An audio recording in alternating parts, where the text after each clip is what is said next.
জামালপুরের সরিষাবাড়ী উপজেলার ভাটারে ইউনিয়নে দায়ের করা একটি ধর্ষণ মামলার আসামিদের দ্রুত গ্রেফতার ও দৃষ্টান্তমূলক শাস্তির দাবিতে সংবাদ সম্মেলন করেছেন ভুক্তভোগী পরিবারের সদস্যরা।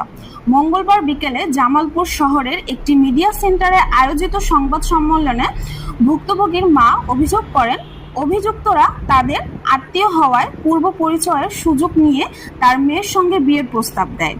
পরিবার সেই প্রস্তাবে সম্মতি না দিলে গত ২১ মে রাতে প্রধান অভিযুক্ত মানিক ওরফে নাহিদ সহ কয়েকজন তার মেয়েকে তুলে নিয়ে যায় এবং ধর্ষণ করে বলে দাবি করেন তিনি।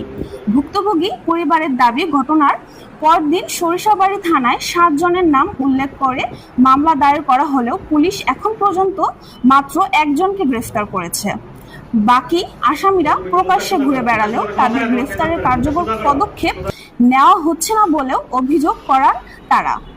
সংবাদ সম্মেলনে আরও বলা হয়, মামলা দায়েরের পর থেকে অভিযুক্তরা বিভিন্নভাবে ভয়ভীতি প্রদর্শন করছে এবং মামলা তুলে নিতে হুমকি দিচ্ছে। পরিবারের সদস্যরা নিজেদের নিরাপত্তা নিশ্চিত করার পাশাপাশি দ্রুত সকল আসামিকে আইনের আওতায় আনার দাবি জানান। এ বিষয়ে আইনশৃঙ্খলা বাহিনীর দ্রুত হস্তক্ষেপ কামনা করছেন ভুক্তভোগী পরিবার। ভিডিও ও তথ্যচিত্রে শাকিল হাসান, শান্তা, বার্তা ল্যাব ডেস্ক।